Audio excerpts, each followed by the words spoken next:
Bonjour tout le monde. Petit secret. Les rencontres à 50 ans ne sont pas mortes. Vous êtes juste sur les mauvais sites. Essayez singletune.com. Croyez-moi. Il était là avant toi, dit Sloan. Si je dois choisir, je le choisirai à chaque fois. La tasse de café est dans ma main. Je la pose sur le granit. Un seul bruit. La cuisine devient silencieuse de cette façon dont les pièces deviennent silencieuses quand quelque chose d'irréversible vient d'être dit à voix haute. Je la regarde. Elle se tient dans l'encadrement de la porte dans son peignoir, les bras croisés, le menton levé. Elle a la posture de quelqu'un qui a répété ça. Les mots sont sortis de manière nette, sans trébucher, sans hésitation. Elle les a pratiqués. À chaque fois, dis-je. C'est l'expression que tu veux utiliser. Deux clans. À chaque fois. Pas « j'ai fait une erreur ». Pas « je suis désolé ». À chaque fois. Elle ajuste la ceinture de son peignoir. Elle ne détourne pas le regard. Tu es impossible à joindre depuis des mois.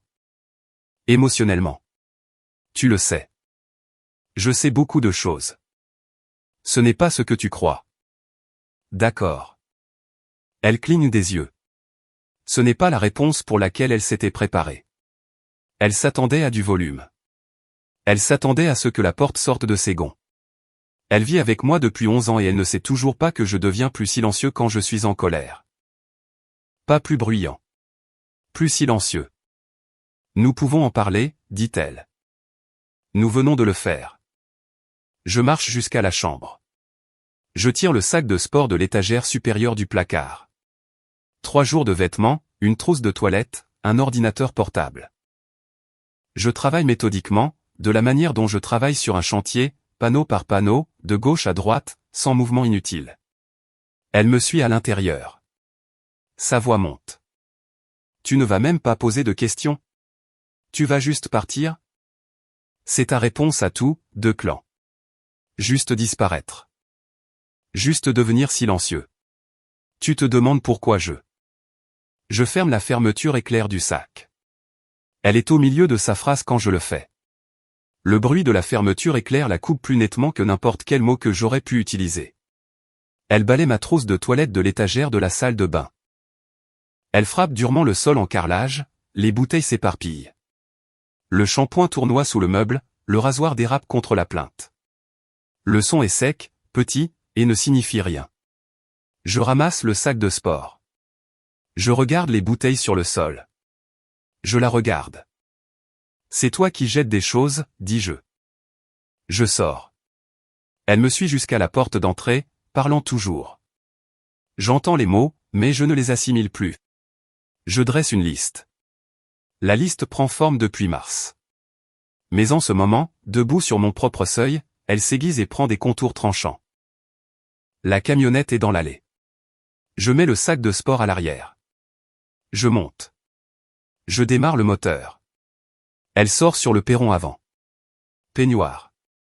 Pieds nus. Air de novembre. Les bras enroulés autour d'elle-même maintenant. La posture a changé, la confiance répétée a disparu. Elle dit quelque chose. Je peux voir sa bouche bouger. Je recule de l'allée et roule vers le sud. Voici la chose. Elle pense que c'est le début de la dispute.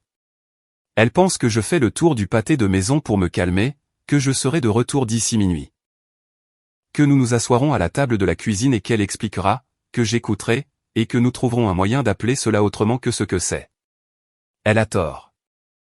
La camionnette sent le travail. Les copeaux de métal, l'huile de machine et la légère morsure chimique du lubrifiant pour serrure. Je conduis sur cet itinéraire depuis 11 ans. De Los Altos Hills à l'autoroute 101, insertion vers le sud. La baie qui s'aplatit sur la droite. Les lumières de la péninsule qui s'étirent du nord au sud comme un circuit imprimé. J'en connais chaque kilomètre. Dans la console centrale, sous ma carte grise et une clé de rechange vierge, il y a un dossier en papier manille. Je l'y ai mis en mars. Je ne l'ai pas bougé depuis. Je n'en ai pas eu besoin. J'ai su où il était chaque jour pendant 7 mois. Je me gare sur l'aire de repos au sud de Redwood City à 23h40. Je coupe le moteur.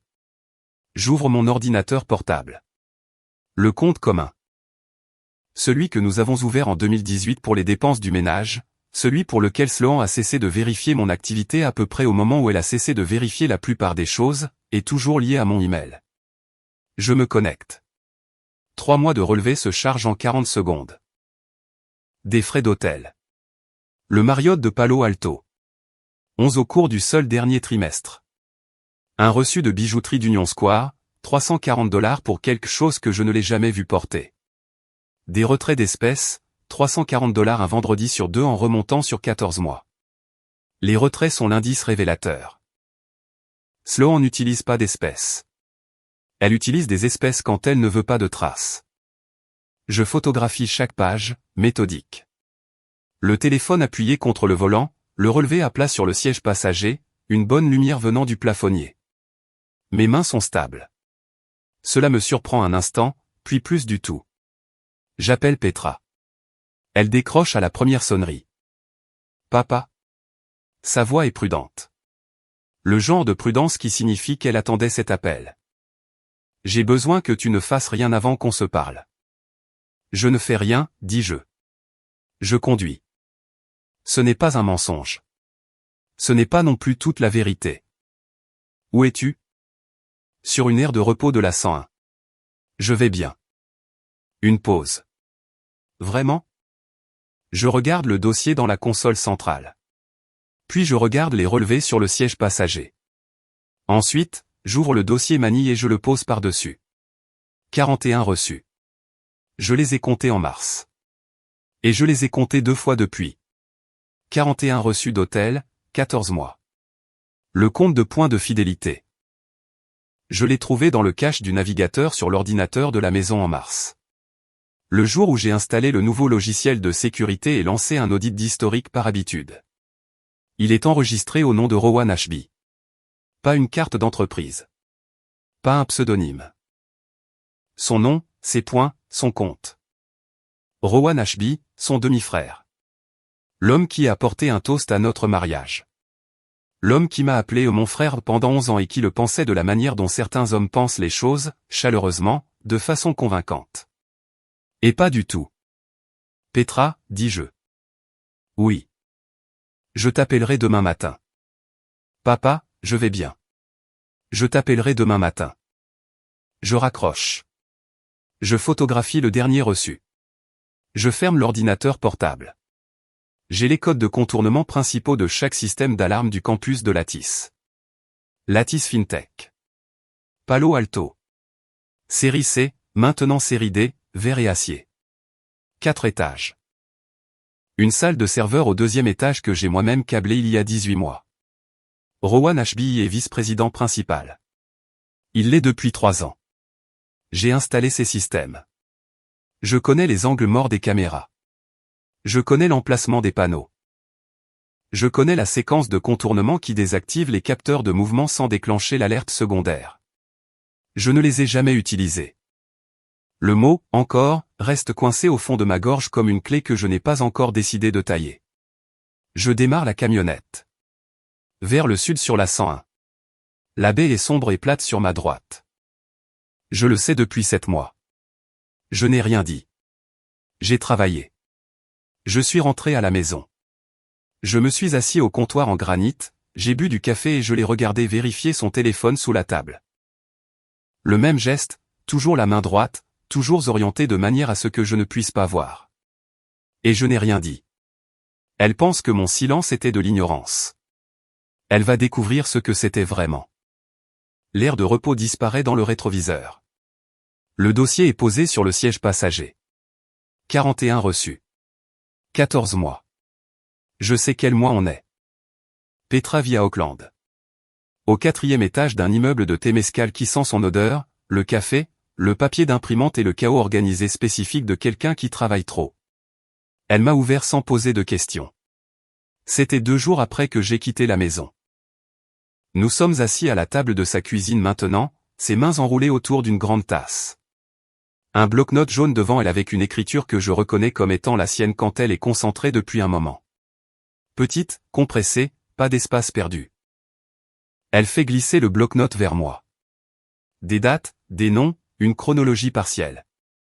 Elle l'a construite elle-même. Le dîner d'anniversaire de tante Marjorie, dit-elle. Il y a 6 semaines. J'étais en avance. Elle ne savait pas que j'étais dans le couloir. Maman et Ainsley coordonnaient quelque chose. J'en ai saisi assez. Elle s'arrête. Je suis rentré à la maison et j'ai noté tout ce dont je me souvenais. Je regarde la chronologie. Elle correspond à la mienne là où elle se chevauche. Elle m'a regardé dans les yeux à Noël, dit Petra. Elle a porté un toast à vous deux. Laissez-moi dire à quel point je suis chanceuse de vous avoir tous les deux. Sa voix est calme, mais il y a quelque chose en dessous, une vibration qu'elle contrôle. C'est la partie sur laquelle je n'arrête pas de revenir. Je sais. Depuis combien de temps le sais-tu? Je pose le bloc-notes. Depuis mars. Elle s'immobilise, complètement immobile, comme elle le fait depuis qu'elle est petite. Quand elle assimile quelque chose, son corps s'arrête tout simplement. Ça m'effrayait quand elle était toute petite. Depuis combien de temps, répète-t-elle doucement. Depuis mars. On est en octobre, papa. Je sais quel mois on est. Elle me regarde. Sa mâchoire se contracte une fois.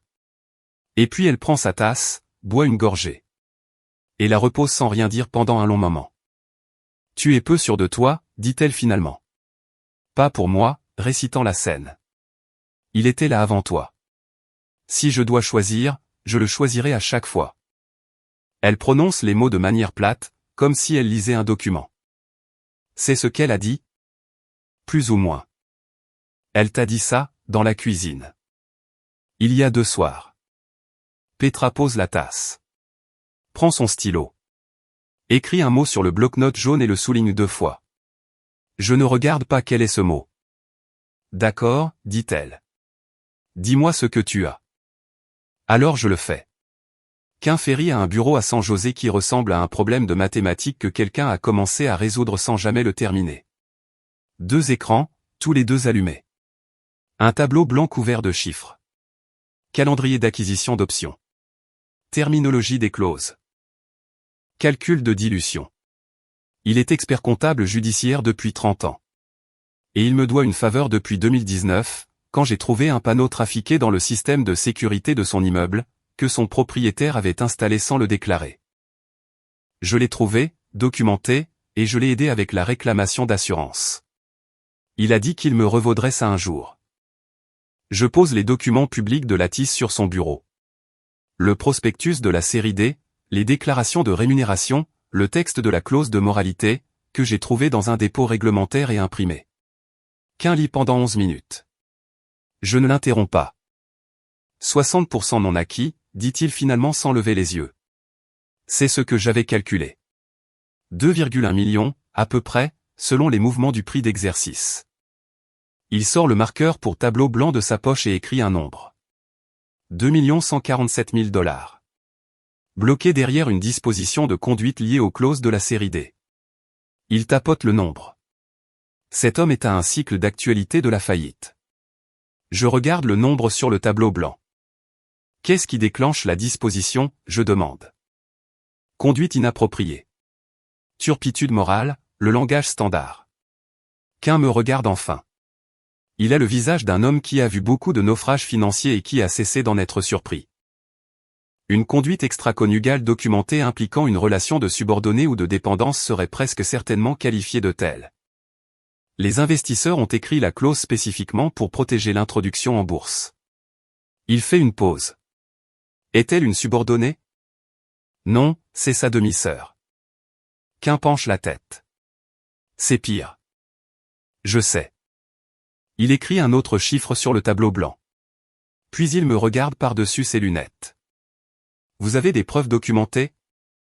41 reçus d'hôtel, un compte de fidélité à son nom, 14 mois de relevé bancaire. Alors vous avez un déclencheur. Il rebouche le marqueur. Qu'avez-vous l'intention d'en faire? Je regarde les 2 147 000 $ sur le tableau blanc. Je suis encore en train de décider. Qu'un hoche la tête.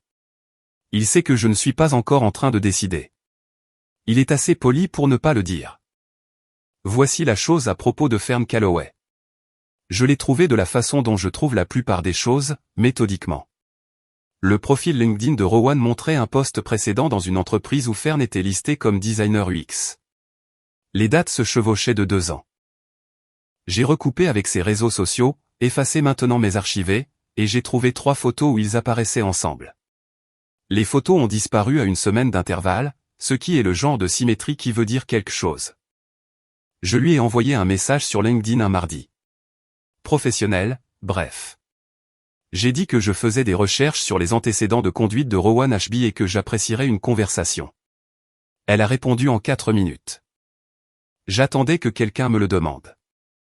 Son appartement est dans le quartier de Mission, au 3e étage, un immeuble avec un panneau de sécurité sur lequel je n'ai jamais travaillé. Elle m'a dit de passer par derrière. J'ai compris pourquoi en arrivant. La Tesla de location de Rowan était garée dans la rue devant l'immeuble. J'ai reconnu la plaque grâce à l'autocollant de stationnement sur l'une des photos de Sloan. Fern regardait par la fenêtre. Elle m'a envoyé un SMS. Entrée arrière, code du panneau 2847. J'ai contourné le bâtiment. Le panneau de l'entrée arrière était un modèle que je connais bien. J'ai tapé 2847 et la porte s'est ouverte. Nous sommes montés par l'escalier de service. Rowan a attendu dehors pendant 40 minutes avant que ses phares ne s'allument et qu'ils ne partent. Elle a tout étalé sur la table de sa cuisine.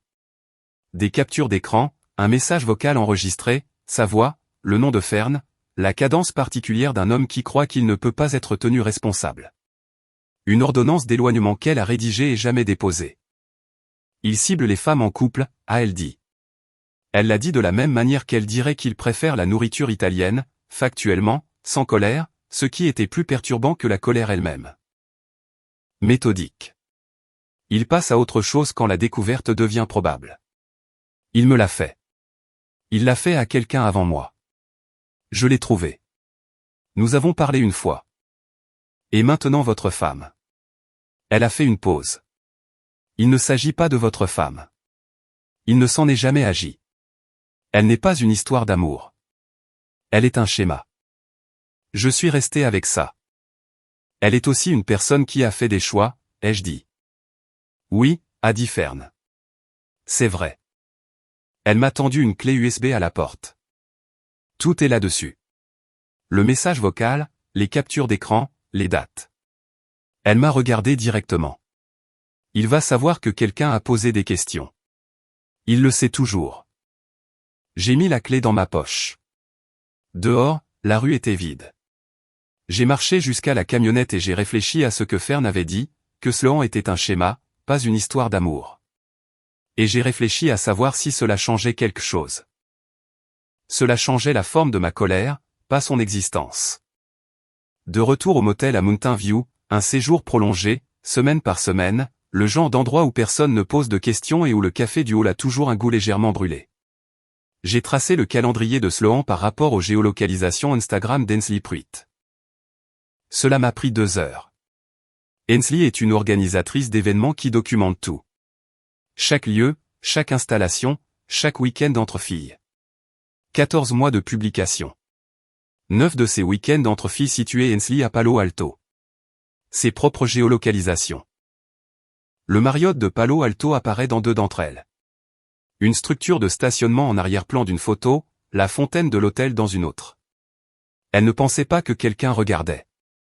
Elle fournissait une couverture. Elle savait. Mon téléphone vibre. Sloan, pour la 4e fois aujourd'hui. Je le regarde sonner. Je le laisse aller sur la messagerie vocale. J'écoute le message une fois, sa voix, mesurée maintenant.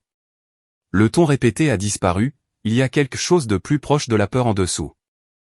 Elle dit qu'elle veut parler. Elle dit qu'elle peut expliquer. Elle dit qu'elle a besoin que je rentre à la maison pour qu'on puisse régler ça comme des adultes. Je supprime le message. Ce soir-là, Petra mentionne singleton.com. Elle parle d'une collègue qui a traversé un divorce l'année dernière. Brutal, contesté, 2 ans de procédure. La collègue a utilisé l'application après. Elle a dit que les questions ressemblaient à une thérapie, dit Petra. Pas quels sont vos passe-temps, pas que recherchez-vous, mais des questions profondes. Ce en quoi vous croyez, ce que vous avez traversé, ce que vous attendez vraiment d'une autre personne. Petra se resserre du café. Elle a dit qu'elle avait finalement trouvé quelqu'un qui voulait les mêmes choses, pas juste le même code postal. J'écoute à moitié. Je pense à la clé USB de Fern, au message vocal qui s'y trouve, au ton spécifique d'un homme qui se croit intouchable. Mais le nom fait son chemin Singleton. Je le classe quelque part. Je retourne au motel par la 101. Le campus de Lattice est visible depuis l'autoroute. Du verre et de l'acier illuminé la nuit, le genre de bâtiment qui s'annonce. Je ne ralentis pas. Dans la console centrale de la camionnette, le dossier manille. 41 reçus, 14 mois. La clé USB de Fern par-dessus maintenant. Le code de contournement est toujours dans les notes de mon téléphone. Je ne l'ai pas supprimé. Je devrais probablement réfléchir à pourquoi. L'espace de coworking à Sunnyvale coûte $280 par mois pour un bureau partagé et un casier. Je l'ai loué au nom de mon entreprise. J'y suis 4 soirs répartis sur 8 jours. Je crée le site web, épuré, minimaliste. Pas de fioritures de conception, pas de commentaires éditoriaux, juste de la documentation. Les 41 reçus d'hôtel, scannés et datés. Le message vocal enregistré de Fern, transcrit sous le fichier audio. Chaque mot. Les messages LinkedIn que Rowan a envoyés à Sloan avant même qu'il ne soit fiancé. Je les ai trouvés sur le disque de sauvegarde que Sloan a laissé sur le serveur de la maison, celui dont elle a oublié l'existence parce que j'ai configuré le serveur domestique et qu'elle n'a jamais appris comment il fonctionnait. Les messages remontent plus loin que les reçus d'hôtel.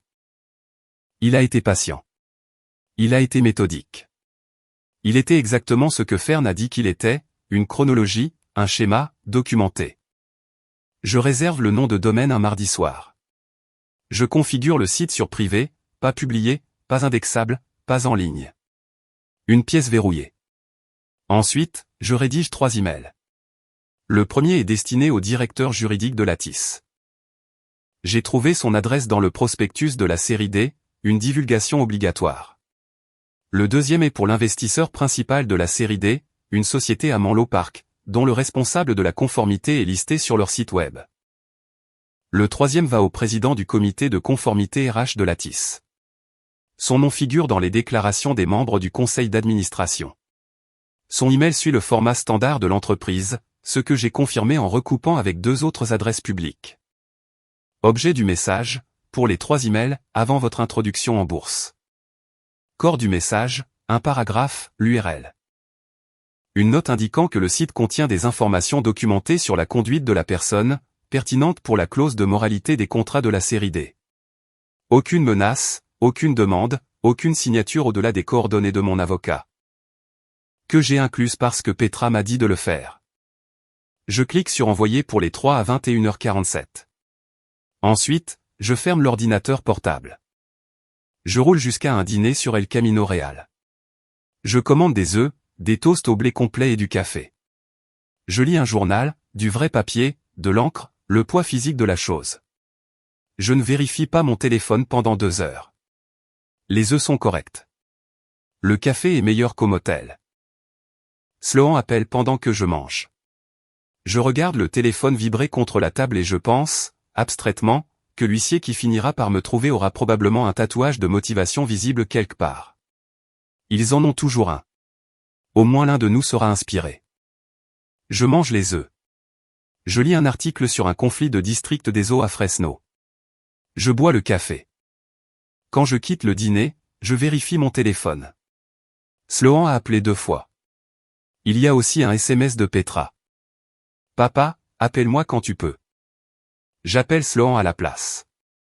J'ai besoin que tu rentres à la maison pour qu'on puisse parler de ça comme des adultes, dit-elle. Pas de salutation. Elle attendait. Nous avons parlé, dis-je. Tu as clairement exprimé ta position. 2 clans, ce n'est pas ce que tu penses. 41 reçus d'hôtel, 14 mois. Les points de fidélité sont à son nom, Sloan. 8 secondes de silence. Je les compte. Puis l'appel se coupe de son côté. Je regarde le téléphone. L'écran s'assombrit.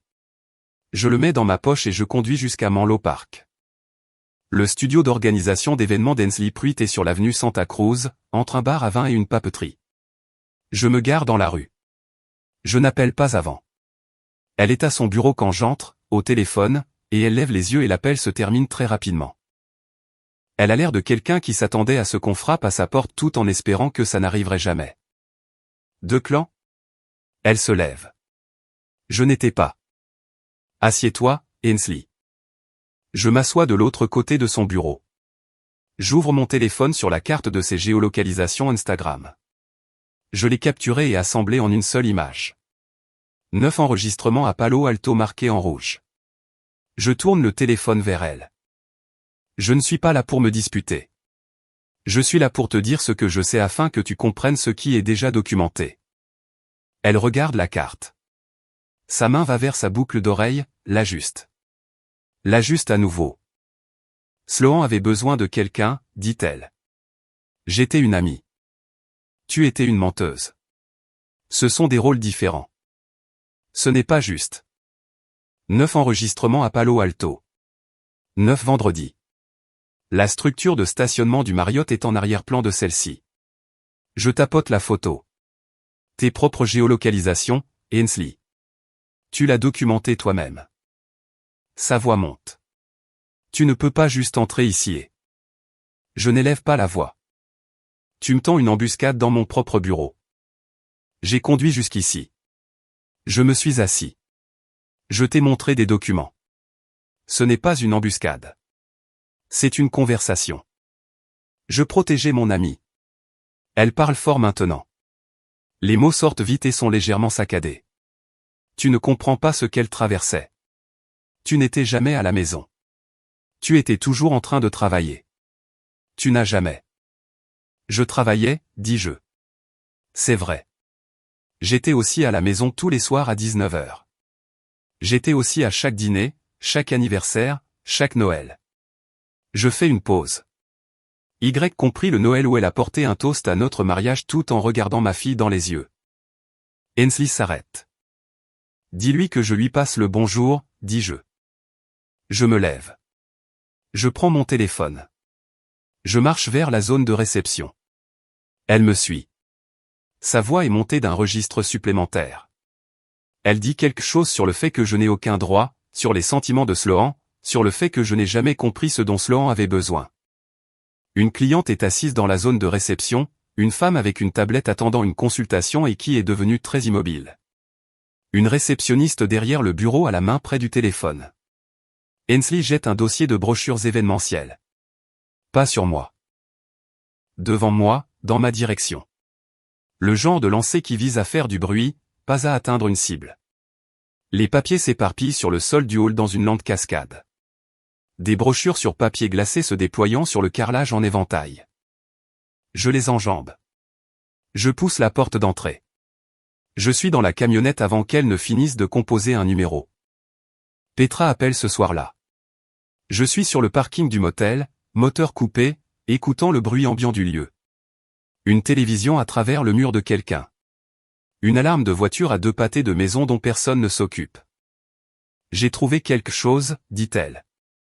Dans les déclarations financières de maman pour la préparation de la médiation sur lesquelles je faisais des recherches. Une pause. Il y a un compte d'épargne joint. Elle l'a ouvert il y a 18 mois. Le nom de qui est dessus? Le sien est ce qui ressemble à des dépôts en espèces qui correspondent aux habitudes de transfert de Rowan. J'ai fait des recoupements. Une autre pause. Ce n'est pas un crime. Je veux être clair à ce sujet. Mais c'est une image. C'est une image très claire. Je reste avec ça. 18 mois. Le compte précède les reçus d'hôtel de 4 mois, ce qui signifie que l'enchevêtrement financier a précédé l'enchevêtrement physique, ou du moins s'est fait en parallèle. Ce qui signifie que ce n'était pas un accident. C'était une construction. D'accord, dis-je. Papa, est-ce que ça va? Je vais bien. Tu n'arrêtes pas de dire ça. Parce que ça n'arrête pas d'être vrai. Elle reste silencieuse un instant. J'ai parlé à un avocat spécialisé en droit de la famille aujourd'hui, de manière informelle, de la situation du patrimoine. Et le compte joint est soumis à la procédure de communication des pièces. Les frais d'hôtel sont soumis à la procédure. La clause de conduite chez Lattice. Elle s'arrête. Papa, si ces options sont gelées, cela modifie considérablement le tableau des actifs matrimoniaux. Elle comptait peut-être sur celle-ci. J'y avais pensé. En mars, quand j'ai découvert le compte de fidélité pour la première fois, je m'étais assis dans la camionnette, dans ma propre allée, et j'avais analysé l'architecture financière de ce qui se passait. Les options, le compte, le schéma. Je m'étais dit, elle ne fait pas qu'avoir une liaison. Elle échafaude un plan. Je sais, dis-je. Depuis combien de temps sais-tu cette partie-là? Depuis mars. Petra expire. Ce n'est pas un soupir. C'est le son de quelqu'un qui se recalibre.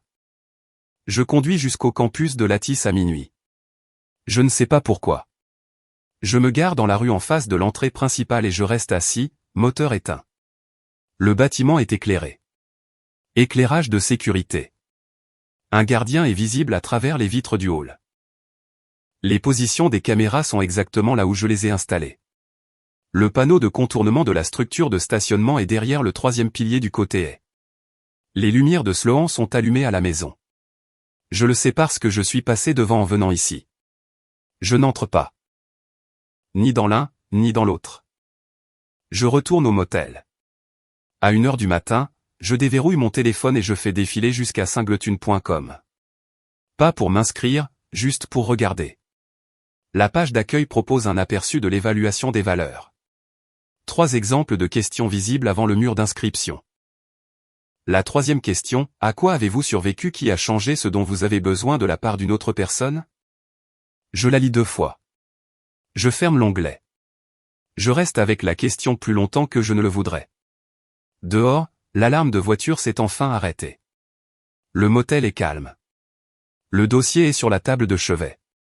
3 emails dorment dans 3 boîtes de réception à Palo Alto et Menlo Park. Et quelque part, un directeur juridique va ouvrir ses emails le matin et trouver une URL avec un objet qui dit « Avant votre introduction en bourse ». Je pense au visage d'Hensley quand elle a vu la carte des géolocalisations. Ce regard spécifique. Pas de la culpabilité, pas de la honte, mais la panique de quelqu'un qui croyait que les murs étaient solides et qui vient d'entendre la première fissure. Il va y avoir d'autres fissures. C'est moi qui l'ai fait. Je me dis tant mieux. Puis je réfléchis à cette pensée et à ce qu'elle dit de moi. Et je laisse les lumières allumées pendant un bon moment avant de dormir.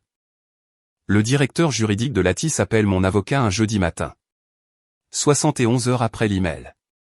Je suis dans la camionnette sur l'autoroute 101 en train de manger un sandwich, dinde, moutarde, le genre de truc qu'on achète dans une station-service et qu'on mange sans le goûter. Mon avocat s'appelle Brennan Lyle. Il a 61 ans, il est méthodique et il n'appelle pas à moins d'avoir quelque chose à dire. Ils ont invoqué la clause de moralité, dit-il. Je finis de mâcher. La totalité.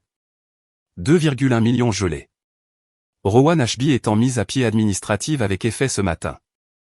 Ils ont révoqué son accès à Slack pendant une réunion d'équipe matinale. Je pense à ça. Une réunion debout un mercredi matin. Son ordinateur portable qui s'éteint soudainement devant son équipe. Le caractère public spécifique de la chose. Qu'ont-ils dit exactement, je demande. Qu'il menait un audit interne. Que l'URL avait été examinée par un conseiller externe. Que la documentation était, je cite, crédible à première vue et matériellement pertinente pour la terminologie de la clause. Brennan fait une pause. 2 clans. Ça a bougé vite. Je sais. Ils vont vouloir connaître vos intentions concernant le site. Dites-leur que le site reste privé tant que l'audit se poursuit de bonne foi. Une pause. C'est une position de négociation. Oui. Je transmettrai. Une autre pause. Allez-vous bien? Je mange un sandwich sur la 101. Je vais bien. Je raccroche. Je finis le sandwich. Je conduis. Quinn Ferry m'appelle de lui-même cet après-midi-là. Il a surveillé les communications des investisseurs de la série D de Lattice via les déclarations publiques. Une habitude, dit-il, après 30 ans à regarder l'argent circuler. Il y a plus que ça, 2 clans. Sa voix a cette platitude particulière de quelqu'un qui livre une information qu'il trouve professionnellement satisfaisante. L'invocation de la clause de conduite a déclenché un audit secondaire de ses notes de frais. 3 ans de notes de frais. Qu'est-ce qu'ils vont trouver? Je ne sais pas encore. Mais un homme qui passe des frais d'hôtel sur un compte de fidélité à son propre nom a probablement d'autres habitudes. La fraude aux notes de frais est généralement un comportement répétitif. Il fait une pause. Je ne pense pas que ça va s'arrêter aux options. Je pense à Fern. Au message vocal. À l'ordonnance d'éloignement qu'elle a rédigée et jamais déposée. Je pense à ce qu'elle a dit. Que Rowan est méthodique. Qu'il a déjà fait ça. Qu'il croit être à l'abri des conséquences. 2,1 millions de dollars gelés. Je me demande à quel point il se sent à l'abri en ce moment. Petra appelle Hensley directement. Pas moi. Petra, de son propre chef, sans m'en parler d'abord. Je le découvre après coup. Elle dit à Hensley que Ward va découvrir son rôle dans cette dissimulation. Et qu'il vaut mieux que Ward l'apprenne d'Hensley plutôt que par une tierce personne. Hensley ne suit pas ce conseil. Que se passe-t-il à la place? Hensley envoie un texto désespéré à Petra 40 minutes après l'appel. Elle s'est enfermée dans le bureau arrière de son studio. Petra conduit jusqu'à Menlo Park. J'en obtiens le récit plus tard par Petra, assise à la table de sa cuisine. Elle était dans un état lamentable, dit Petra. Pas le genre de lamentable dû à la culpabilité. Le genre dû à la peur. Elle n'arrêtait pas de dire que Ward allait la quitter. Une pause. Je suis resté assise avec elle pendant 1 heure. Tu t'es assise avec elle. Ça reste une personne, papa. Une mauvaise personne. Mais une personne. Petra regarde son café. Je lui ai dit, je ne suis pas là pour te protéger. Je suis là parce que tu vas faire une bêtise et j'ai besoin que tu ne le fasses pas. Je regarde ma fille. Elle a 26 ans, les pommettes de sa mère et ma boussole morale. Et en ce moment, je suis reconnaissant pour les deux. Qu'a-t-elle fait, je demande. Elle est rentrée chez elle et a raconté une partie à Ward. Pas tout. Mais assez.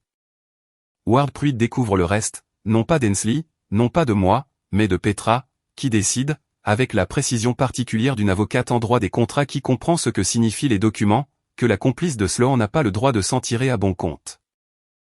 Elle appelle Ward directement. Il m'appelle à 23 heures. J'ai besoin de te demander quelque chose, dit-il, et j'ai besoin que tu répondes franchement. Demande. Depuis combien de temps savait-elle? 14 mois, Ward. La ligne devient silencieuse. Pas le silence de quelqu'un qui assimile l'information. Le silence de quelqu'un qui vient de voir confirmer un chiffre qu'il espérait être faux. Tout ça, dit-il. Pas une question. Tout ça. Un autre long silence. Puis, très bien. Puis l'appel se termine. 4 minutes. C'est tout ce qu'il faut. 11 ans de mariage pour Ward et Hensley, et cela se termine par un appel téléphonique de 4 minutes à 23 heures un jeudi. Hensley perd tout ce qu'elle pensait que son mensonge protégeait, et ce qu'elle protégeait, ce n'était pas Sloan. C'était son propre confort, sa propre capacité à se regarder dans le miroir et à appeler cela de l'amitié. Je reste avec cette pensée pendant un moment.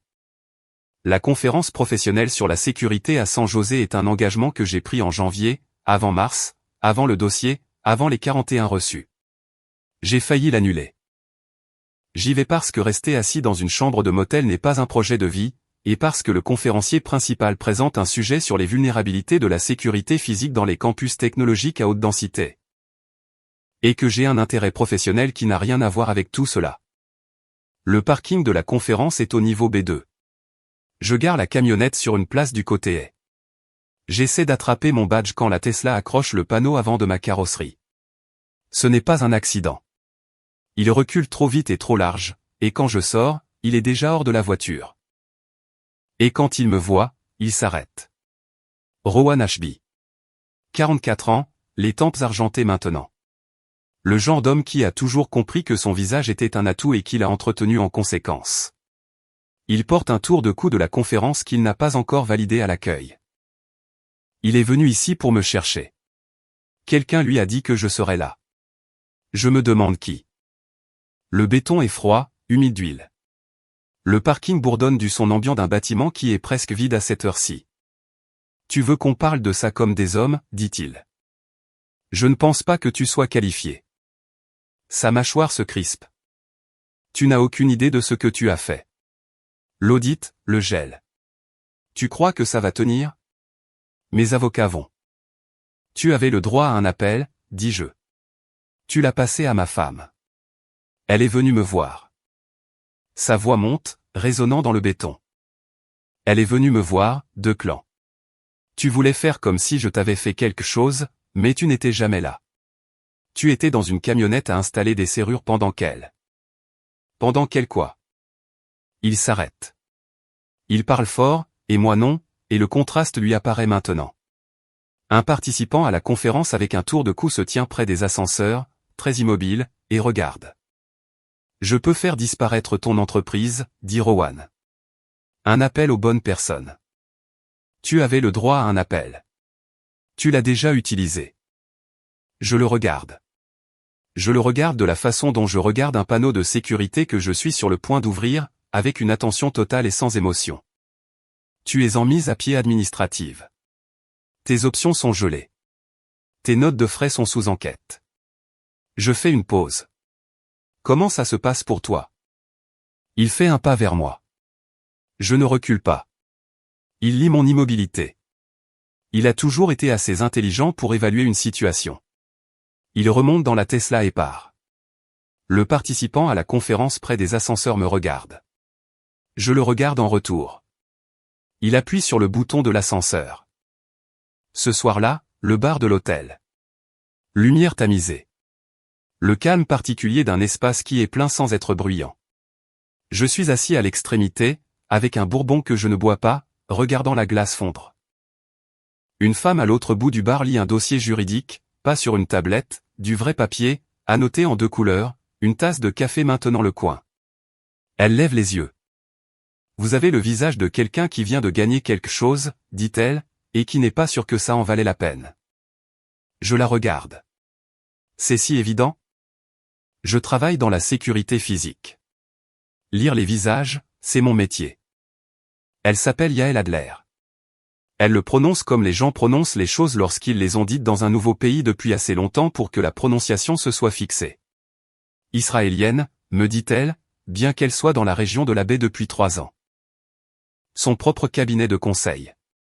Vulnérabilité de la sécurité physique dans les campus technologiques, ce qui, comme elle le note, était aussi le sujet de la conférence principale du matin. C'est elle qui la présentait. Je lui dis que j'étais au 3e rang. Je sais, dit-elle. Vous êtes celui qui savait que l'angle mort sur le schéma du panneau était faux. Il était faux. Je sais. Je l'ai mis là pour voir qui le remarquerait. Alors je lui raconte. Pas tout, pas Sloan, pas les reçus, pas le code de contournement enregistré dans mon téléphone, mais assez. Les contours de l'histoire. Un homme qui construisait des systèmes pour d'autres et qui a découvert qu'un de ces systèmes avait été utilisé contre lui. Elle écoute. Elle n'offre ni consolation ni conseil. Elle pose 2 questions, toutes 2 précises, toutes 2 sur la structure de la situation plutôt que sur le ressenti de celle-ci. Je trouve cela plus utile que je ne m'y attendais. Elle mentionne singleton.com, pas comme une suggestion. Elle le mentionne parce que c'est venu naturellement, de la manière dont les choses viennent quand 2 personnes se parlent vraiment. Je l'ai utilisé, dit-elle, 6 mois après mon déménagement. L'évaluation des valeurs a été la première conversation honnête que j'ai eue en 1 an. Ça m'a demandé à quoi j'avais survécu. Elle fait une pause. J'ai écrit pendant 40 minutes. Est-ce que ça a marché? J'ai trouvé une correspondance. On a pris un café. Ça n'a pas marché. Elle regarde le dossier juridique, puis revient vers moi. Mais j'ai compris quelque chose sur moi-même que je ne savais pas avant. Ça valait plus que la rencontre. Nous parlons pendant 2 heures. Nous n'échangeons pas de numéros. Nous échangeons suffisamment. Je retourne au motel à minuit. Le panneau avant de la camionnette est froissé là où la Tesla l'a percuté. Je m'assois sur le parking et je pense au code de contournement dans mon téléphone. Je pense à la salle des serveurs. Je pense au visage de Rowan dans le parking. La voix de Petra résonne dans ma tête. Quoi que tu penses faire d'autre, arrête. Je sors mon téléphone. Le code de contournement est dans mes notes, là où il se trouve depuis 18 mois. Ma main bouge déjà. Le parking de Lattice à 2 heures du matin est exactement ce que je savais qu'il serait. Béton humide d'huile, 14 degrés Celsius, le silence particulier d'un bâtiment qui n'est pas vide, mais qui n'est pas surveillé. J'ai été dans cette structure 100 fois. J'ai installé le système de sécurité. Je connais les arcs de couverture des caméras, les horaires de ronde des gardiens que j'ai observés lors de l'installation, l'emplacement de chaque panneau. Je me tiens à 3 mètres de la porte de la salle des serveurs. Mon téléphone est dans ma main. Le code de contournement est dans mes notes. Je l'ai tapé sur le clavier du panneau. Avant-dernier chiffre. Le curseur clignote.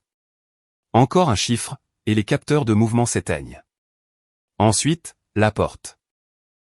Ensuite, 3 ans de communication interne de Rowan, son dossier RH, ses notes de frais, les emails que l'audit interne mettra des mois à atteindre. Je pourrais rendre cela irréfutable. Je pourrais rendre cela criminel. Je pourrais m'assurer qu'il ne reste rien. Mon pouce est au-dessus du dernier chiffre. Des bruits de pas. La cadence spécifique d'un agent de sécurité effectuant une ronde qu'il n'était pas censé faire avant 40 minutes. L'emploi du temps a changé depuis mon installation. Bien sûr qu'il a changé. 18 mois, c'est long. Je mets mon téléphone dans ma poche. Je me tourne vers les ascenseurs et je marche. Pas vite, avec détermination. Un homme qui a le droit d'être là. J'ai installé ce système. Je sais que le lecteur de badge de l'ascenseur enregistre les passages, mais ne signale pas les accès en dehors des heures normales si le badge est une accréditation de prestataire.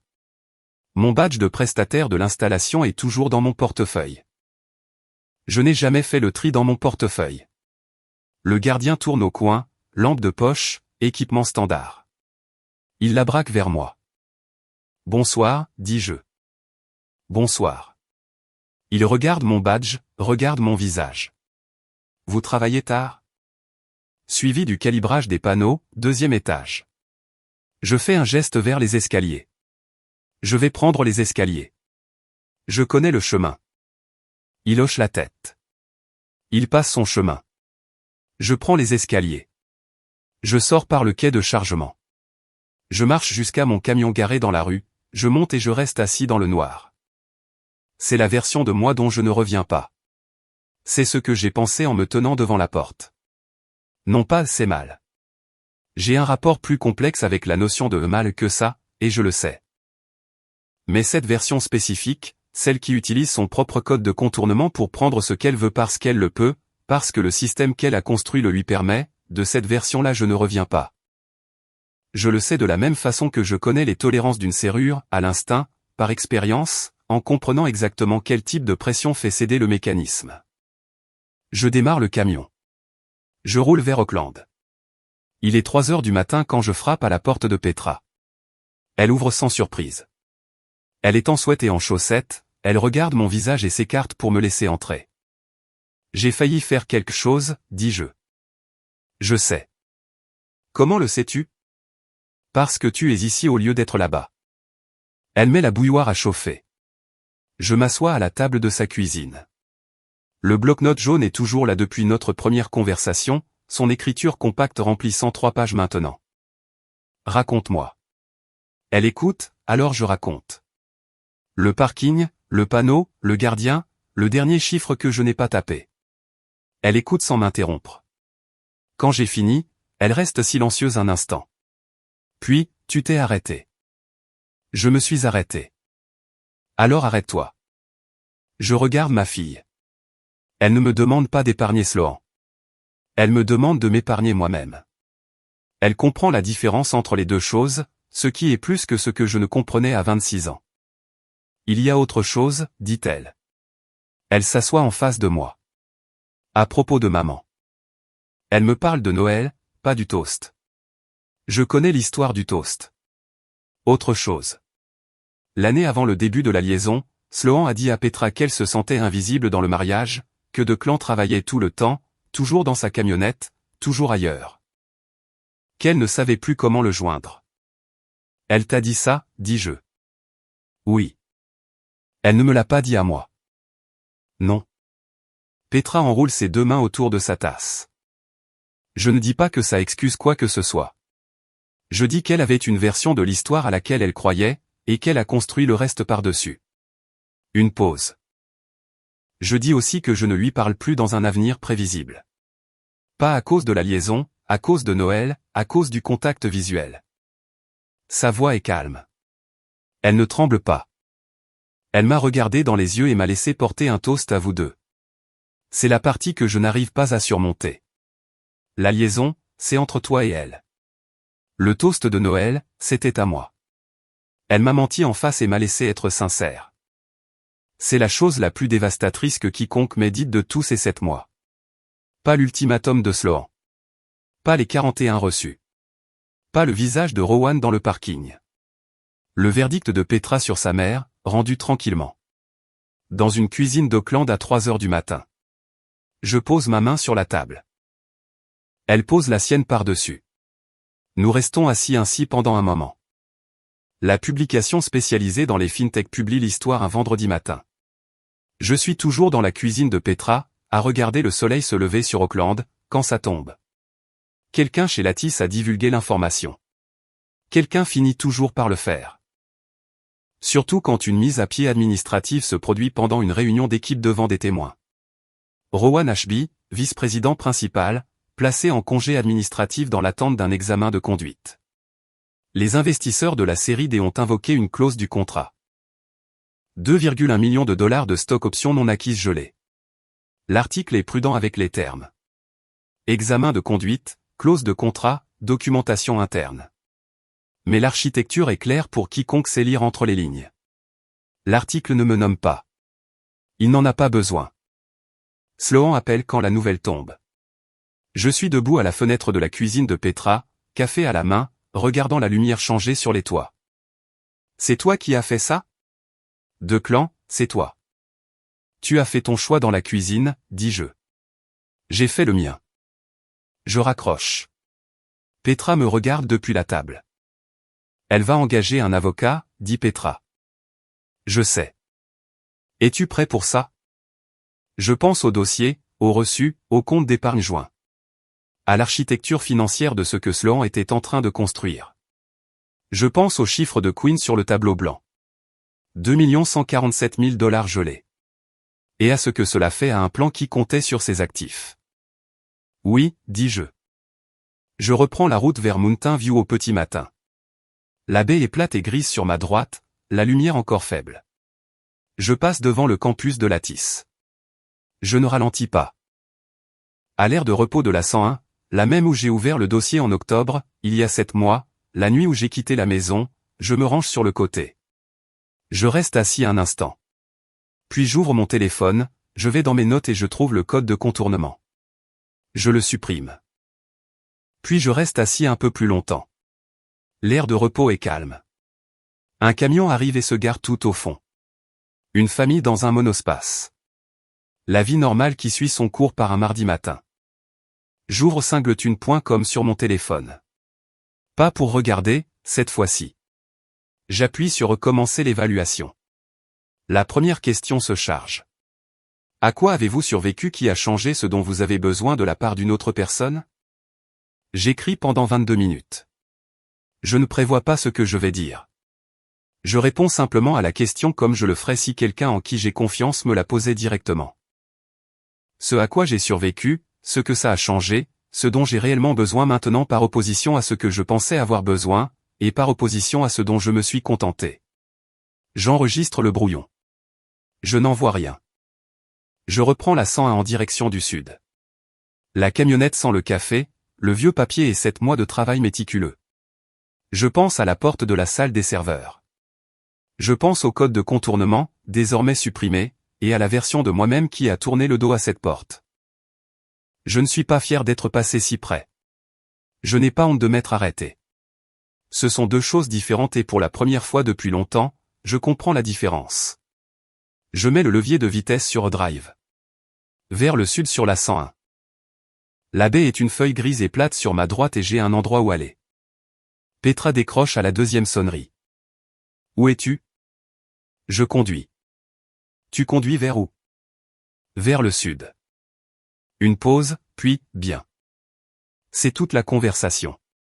Je raccroche et je conduis. Brennan Lyle appelle 40 minutes plus tard. Il a l'efficacité particulière d'un homme qui a annoncé ce genre de nouvelles de nombreuses fois et qui comprend que la rapidité est une forme de respect. Sloan a engagé un avocat spécialisé en divorce, dit-il.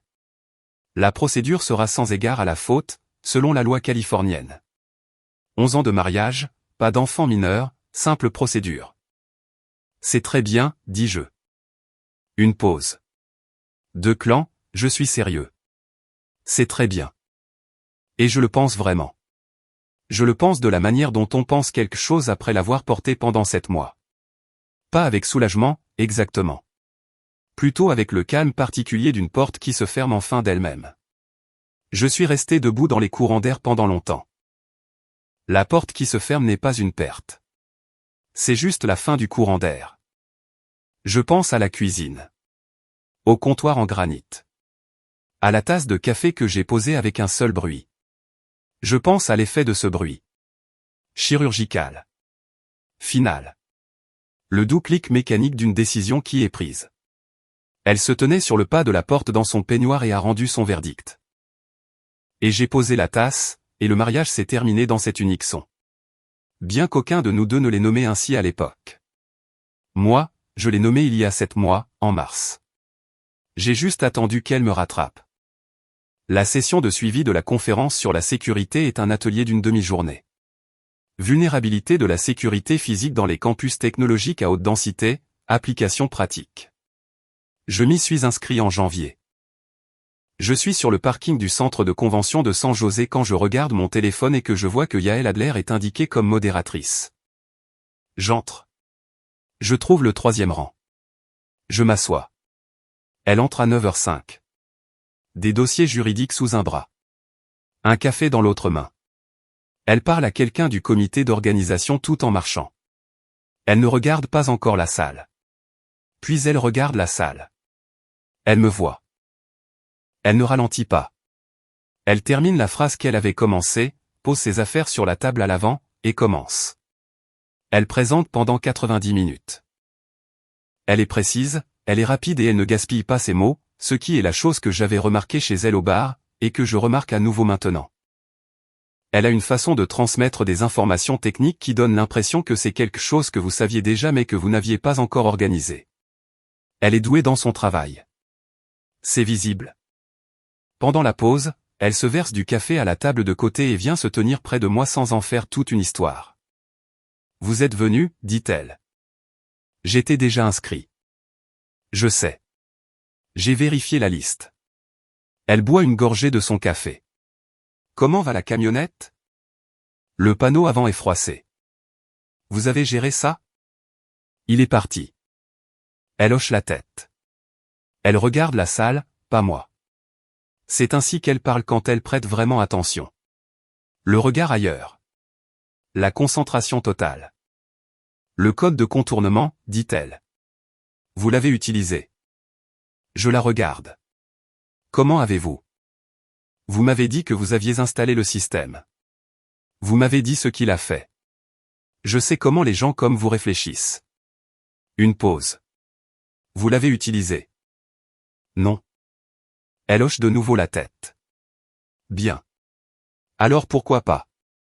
Parce que je sais quel genre de personne utilise l'accès qu'elle a juste parce qu'elle l'a. Elle me regarde maintenant, directement. Oui, dit-elle. C'est la bonne réponse. L'atelier reprend. Je reste pour la seconde moitié. Yael prend les questions de l'assemblée et elle les gère comme elle gère tout le reste. Avec précision, sans mise en scène. Avec la patience particulière de quelqu'un qui a appris que la plupart des problèmes sont plus simples qu'ils n'en ont l'air. Et que la plupart des gens sont plus capables qu'ils ne le croient. Après, la salle se vide. Elle range ses affaires. Je suis toujours au 3e rang. Un café, demande-t-elle sans lever les yeux. Ouais, dis-je. Alors, voici la chose. Nous allons dans un endroit à 2 rues du centre de convention. Pas le bar de l'hôtel. Un endroit normal. Le genre avec des chaises dépareillées, un menu sur ardoise et un café qui est vraiment bon. Elle commande un americano. Je commande la même chose. Nous nous asseyons à une table près de la fenêtre et la lumière du matin entre 2 billets. Et c'est ordinaire d'une manière qui semble, après 7 mois d'extraordinaire, comme quelque chose dont j'avais oublié l'existence. Elle me parle de Tel Aviv. Pas toute l'histoire. Elle la raconte comme elle raconte tout le reste, avec le minimum précis et nécessaire. Renseignement militaire, 8 ans. Un mariage qui s'est terminé non pas par une trahison mais par les dégâts plus lents de deux personnes qui sont devenues des étrangers l'un pour l'autre en essayant de bien faire. Une décision de déménager. La solitude particulière de tout recommencer dans un nouveau pays à 42 ans. L'évaluation des valeurs sur Singleton. Elle dit, je vous ai dit que j'ai écrit pendant 40 minutes. Vous l'avez dit. La question portait sur ce à quoi j'avais survécu. J'ai écrit sur le mariage. Pas sur sa fin, sur son milieu. Les années où je savais que quelque chose n'allait pas et où je continuais à penser que si je travaillais plus dur, si j'étais meilleur à mon travail. Si j'étais plus présente quand j'étais à la maison, ça se réparerait tout seul. Elle regarde son café. Ça ne se répare pas tout seul. Vous le savez. Je le sais. L'évaluation m'a dit que j'étais quelqu'un qui résout les problèmes en travaillant plus dur dessus. Que c'est une force et un piège simultanément. Elle lève les yeux. Qu'est-ce que disait la vôtre? Je la regarde. Je l'ai terminé ce matin. Et je n'ai pas encore vu les résultats. J'ai sauvegardé le brouillon sur une aire de repos de la 101 et j'ai conduit jusqu'ici. Elle sourit. C'est un petit sourire. Le genre qui veut dire quelque chose parce qu'il n'est pas fin. Envoyez-le, dit-elle. Maintenant? Vous avez conduit jusqu'ici au lieu de rentrer dans une chambre de motel vide. Vous vous êtes assis au 3e rang. Vous avez supprimé le code de contournement. Elle penche légèrement la tête. Vous êtes déjà en train de faire la chose. Envoyez-le. Je sors mon téléphone. J'ouvre l'application. Je trouve le brouillon. Je lis le dernier paragraphe que j'ai écrit. Celui sur ce dont j'ai vraiment besoin maintenant. Par opposition à ce dont je me suis contenté. Par opposition à ce que je me suis laissé croire être suffisant. C'est honnête de cette manière spécifique dont on est honnête quand on écrit à 3 heures du matin. Quand il n'y a personne pour qui jouer la comédie. J'appuie sur envoyer. Yael regarde la rue. Elle ne me regarde pas l'envoyer. Elle m'accorde l'intimité du moment. Ce qui est une chose qu'une personne fait lorsqu'elle comprend que certaines choses doivent se produire sans public. Il y a une conférence à Seattle en mars, dit-elle. Sécurité physique, niveau entreprise. Je présente à nouveau. Je connais la conférence. Je m'en doutais. Elle prend son café. Je ne sais pas si vous êtes prêt pour Seattle. Je ne sais pas si je suis prêt pour Seattle. Mais je sais que la conversation que nous avons en ce moment est la plus honnête que j'ai eue depuis plus longtemps que je ne veux le calculer. Elle me regarde. Alors? Alors, dis-je. La lumière à travers la fenêtre bouge au passage d'un nuage. Le café est bon. Dehors, la rue est ordinaire. Des gens qui marchent, un camion de livraison garé en double file, une femme avec une poussette qui négocie le trottoir. La vie normale, continue, indifférente à la destruction et à la reconstruction particulière qui se déroule à une table près de la fenêtre. Je pense au comptoir en granit. À la tasse de café. À l'unique son qu'elle a fait. Je pense au dossier manille, maintenant dans les archives de mon avocat, là où il doit être. Je pense au code de contournement supprimé sur une aire de repos un mardi matin et à la version de moi-même qui s'est éloignée de la porte de la salle des serveurs. Je pense à la main de Petra sur la mienne à la table de sa cuisine à 3 heures du matin. Et à son verdict rendu d'une voix qui ne tremblait pas. Et au fait qu'elle est la fille de sa mère. Et ma fille. Et entièrement sa propre personne. Et je suis reconnaissant pour ces 3 choses simultanément. Je pense aux 41 reçus en 14 mois et à un homme qui croyait que ses stock options l'isolaient des conséquences. Actuellement assis chez lui avec 2,1 millions de dollars gelés. Et un examen de conduite qui, selon ce que qu'un me dit, s'étend de semaine en semaine. Je pense au mot, encore, qui m'est resté en travers de la gorge la nuit où je suis parti. Et au fait que je ne l'ai jamais utilisé. Je pose ma tasse de café sur la table. Un seul bruit. Je regarde Yael Adler. Qui lit les pièces et les visages avec la même précision, et qui regarde la rue avec la patience particulière de quelqu'un qui a appris à attendre la bonne chose plutôt que de se contenter de celle qui est disponible. Parlez-moi de Seattle, dis-je. La fin. Nombre de caractères. 60 247. Elle ne me regarde pas quand elle le dit. Seattle, dit-elle. Mars. Il y a un dîner pré-conférence la veille au soir. Uniquement pour les professionnels. Pas de vendeurs, pas de presse. Ça ressemble à une invitation. C'en est une. Je bois mon café. Dehors, le camion de livraison a trouvé sa place. La femme à la poussette est partie. La rue s'est réorganisée pendant que nous parlions. Comme le font les rues. Continuent, indifférentes, gardant leur propre rythme. J'y serai, dis-je. Elle hoche la tête. Elle prend son dossier juridique. Elle ne fait pas tout un plat de son départ. Elle rassemble ses affaires avec la même économie qu'elle apporte à tout le reste et elle se lève. Et elle me regarde encore une fois. Vous avez posé la tasse, dit-elle. Quoi? Dans la cuisine. Quand elle l'a dit.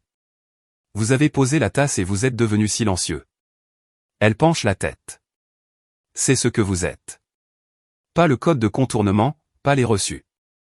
La tasse. Je la regarde. Comment savez-vous pour la tasse? Vous me l'avez dit au bar. Vous l'avez dit.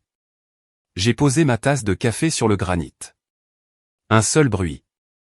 Vous l'avez dit comme si c'était la chose la plus importante qui soit arrivée. Je réfléchis à ça.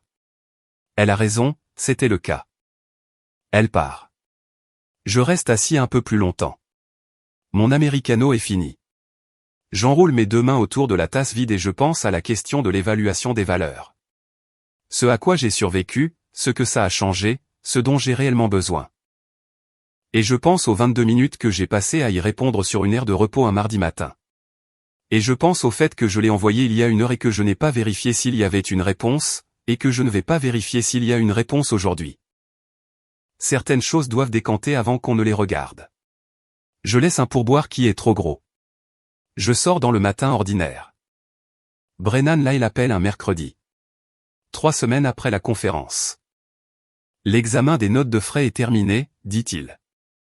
Et 64 000 $ de frais frauduleux, des voyages personnels sur 3 ans, des frais de restaurant, 2 bijoux passés sur la carte de l'entreprise comme des frais de représentation client.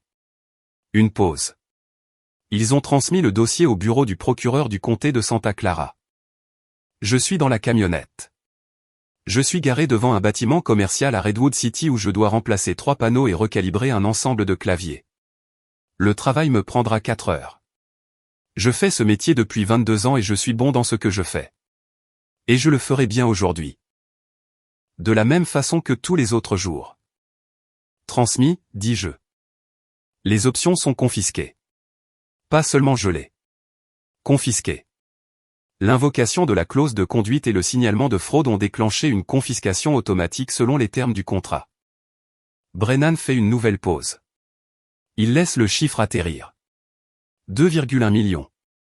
Disparu. Je pense à Rowan dans le parking. La confiance spécifique d'un homme qui croit que son isolation est totale. Je peux faire disparaître ton entreprise. Un appel. Il avait le droit à un appel. Y a-t-il quelque chose que je dois faire, je demande. Rien. Vous n'êtes pas nommé dans le signalement. La documentation que vous avez fournie a été intégrée à l'audit interne, qui est une procédure séparée du signalement pénal. Une pause. 2 clans. Vous avez fait ça proprement. Je sais. L'avocat de la partie adverse va essayer d'utiliser le site contre vous dans la procédure de divorce. Le site privé. Qu'ils essaient. Ce sont des faits documentés. Chaque reçu. Chaque date. Chaque page. Documenté, sourcé, exact. Je regarde le bâtiment devant moi. Ce n'est pas du harcèlement. C'est un dossier. C'est exactement ce que je pense. Brennan s'éclaircit la gorge. Il y a encore une chose. Dites-moi. L'avocate de Sloan soutient que les options gelées constituaient un actif matrimonial. Qu'elle avait une attente raisonnable. D'un argent qu'il a perdu par un comportement criminel. Oui. Non. Encore une fois, C'est exactement ce que je pense. Les tribunaux de Californie ne vont pas lui accorder une part des actifs confisqués dans le cadre d'un signalement pour fraude. Mais elle va essayer. Une pause. Elle va tout essayer. Laissez-la faire, dis-je. Je serai là. Je raccroche. Je prends mes outils à l'arrière de la camionnette. J'entre et je fais mon travail.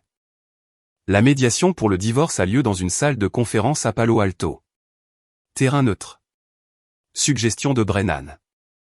J'arrive 7 minutes en avance. Je m'assois d'un côté de la table.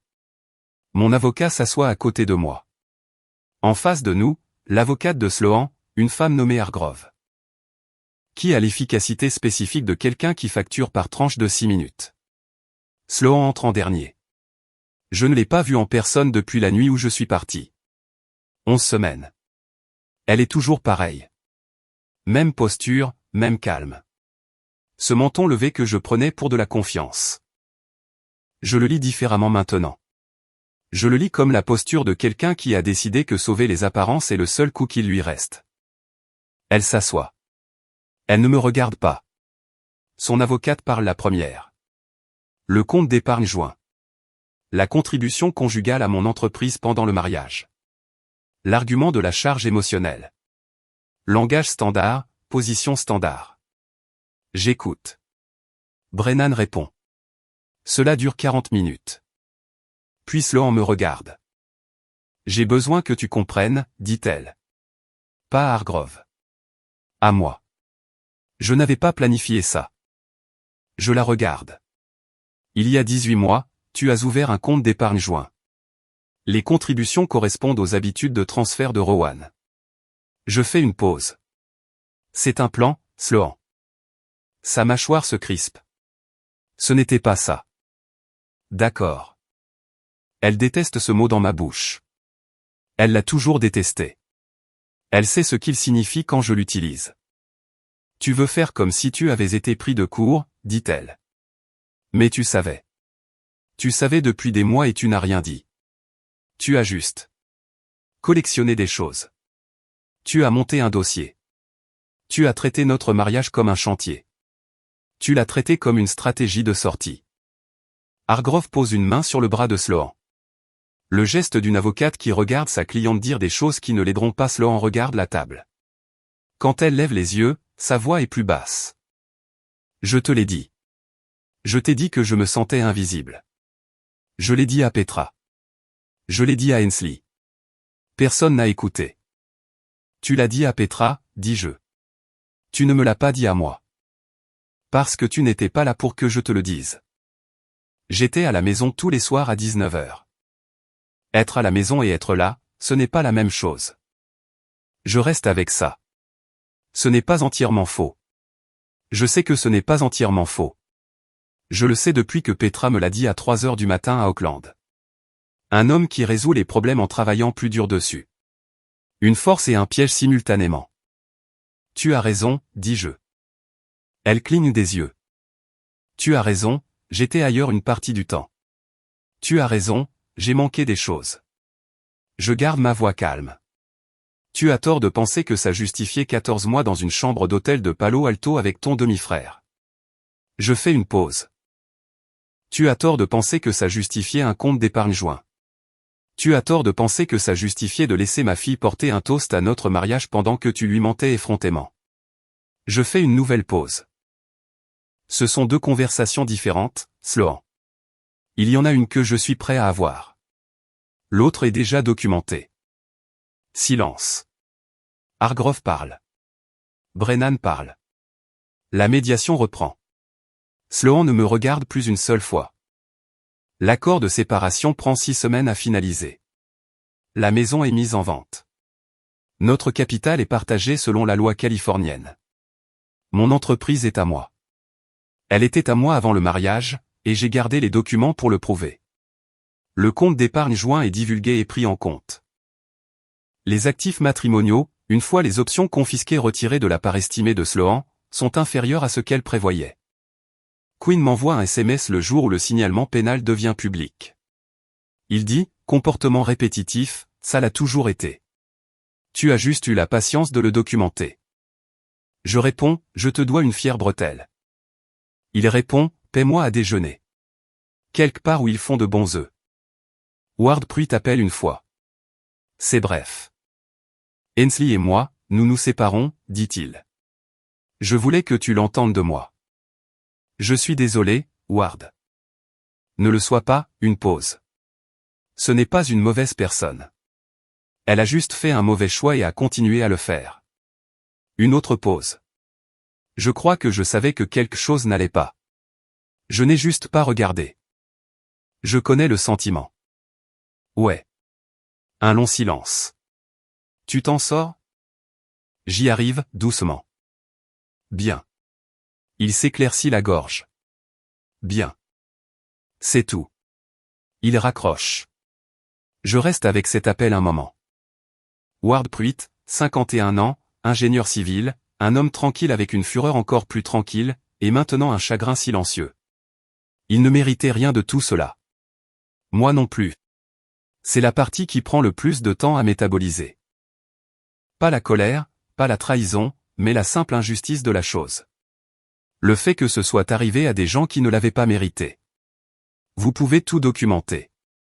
Vous pouvez monter un dossier solide. Vous pouvez l'exécuter sans élever la voix une seule fois. L'injustice demeure. Vous apprenez juste à la porter différemment. La nuit où la maison est vendue, je passe devant sur la 101. Je ne m'arrête pas. Je ne ralentis pas. Je la regarde juste depuis l'autoroute. La ligne de toit visible au-dessus des arbres, les lumières allumées dans ce qui était autrefois la cuisine. Les lumières de quelqu'un d'autre maintenant. La cuisine de quelqu'un d'autre. Je pense au comptoir en granit, à la tasse de café, à ce son unique. Je pense au mot qu'elle a utilisé, incertain.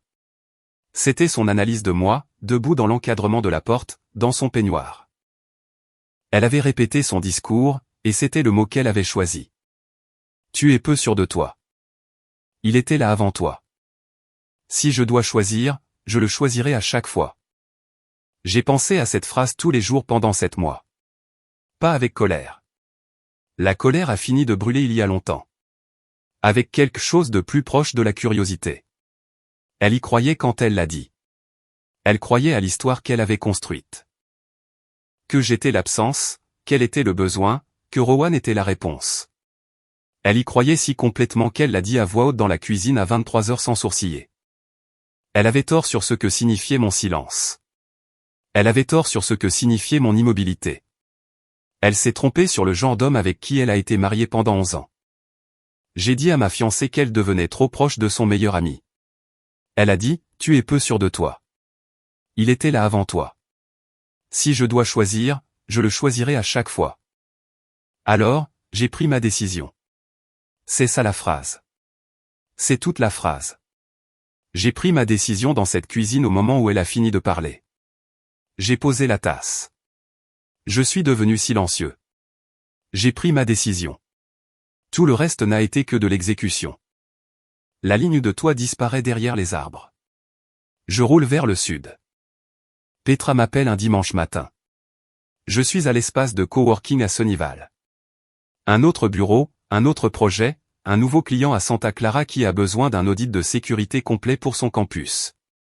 J'ai 3 nouveaux contrats depuis la conférence. Le bouche à oreille va vite dans ce secteur.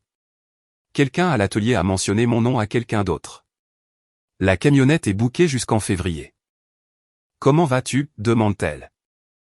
Je travaille. Évidemment. Je l'entends sourire. Je veux dire, par rapport à l'autre chose. L'autre chose va bien. Papa. Petra. Une pause. Elle m'a appelé. Je pose mon stylo. Ta mère. Elle voulait savoir si je pouvais déjeuner avec elle. J'ai dit, non. Une pause. Elle a pleuré. Je reste silencieux. Puis j'ai dit, maman, je t'aime. Je ne suis pas prête. Elle a dit, d'accord. Une autre pause. C'était la première fois dans toute cette histoire qu'elle disait d'accord sans argumenter. C'est quelque chose. C'est quelque chose. Petra est silencieuse un instant. Tu vas à Seattle? Oui. Va-t-elle y être? Elle présente un sujet. Papa. Le sourire de nouveau, différent cette fois. Ça, ce n'est pas une réponse. Oui, dis-je, et elle va y être. Bien. Une pause. Elle a l'air de quelqu'un qui sait ce qu'elle regarde. C'est le cas. Ne gâche pas tout. Je ferai de mon mieux. Elle rit. C'est un vrai rire, le genre qu'elle a depuis qu'elle est petite, soudain, spontané, qui disparaît aussi vite qu'il est venu. Ce rire m'a manqué. Je l'ai maintenant. Appelle-moi de Seattle, dit-elle. Je le ferai. Elle raccroche.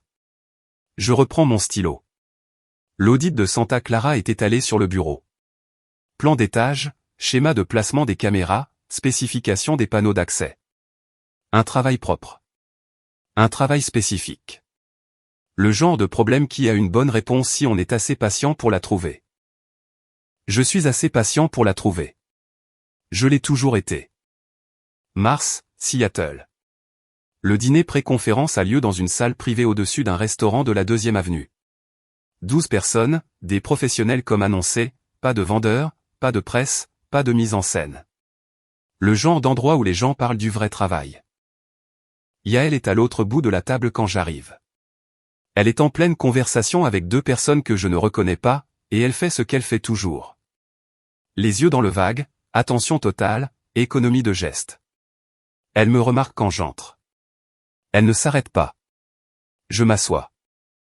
Un homme à ma gauche se présente. Garrison Welt, sécurité d'entreprise, Chicago. Nous parlons des normes de calibrage des panneaux pendant 15 minutes.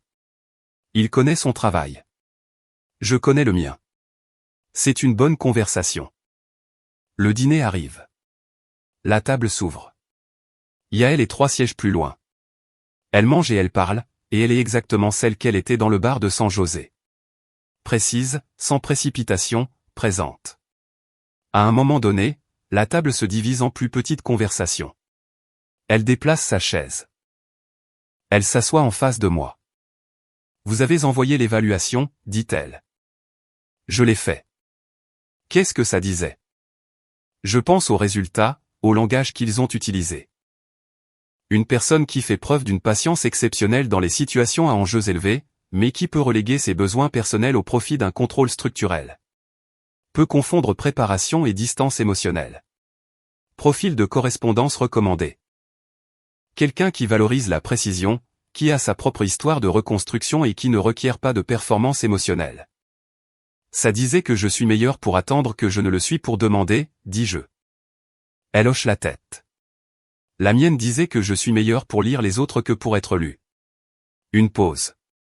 Ce qui est exact et peu pratique. Alors. Elle prend son verre d'eau. Nous y voilà. Nous y voilà.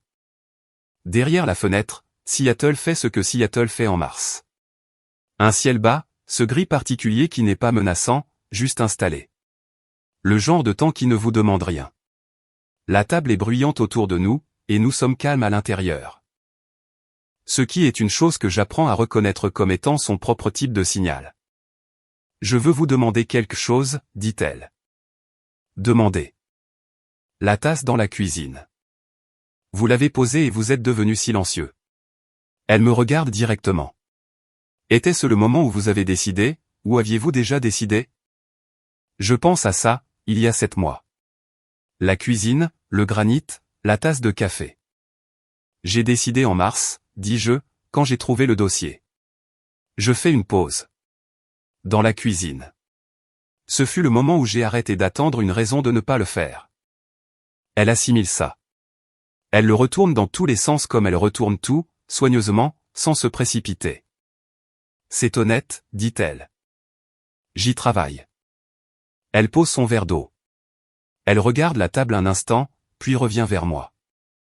Je vais être dans la région de la baie en avril, dit-elle. Audit de site, Redwood City, 2 jours. Je connais Redwood City. Je m'en doutais. Une pause. J'aurais bien besoin d'un deuxième avis sur la configuration d'un panneau. Je suis disponible, dis-je. Je sais, dit-elle. C'est pour ça que je l'ai demandé. Le dîner continue. La table discute.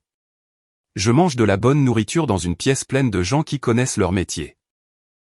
Et en face de moi se trouve une femme qui lit les pièces et les visages avec une égale précision, et qui me regarde maintenant sans la mise en scène particulière de quelqu'un qui observe. Juste en regardant de la façon dont on regarde quelque chose en qui on décide d'avoir confiance. Je pense aux chiffres de Queen sur le tableau blanc. 2,1 millions, envolés. Je pense au visage d'Hensley quand elle a vu la carte des géolocalisations, la première fissure dans un mur qu'elle croyait solide. Je pense à la voix de Ward au téléphone à 23 heures. Très bien. Puis le silence. Puis la fin de l'appel. Je pense à la main de Petra sur la mienne à 3 heures du matin à Auckland. Son verdict rendu d'une voix qui ne tremblait pas.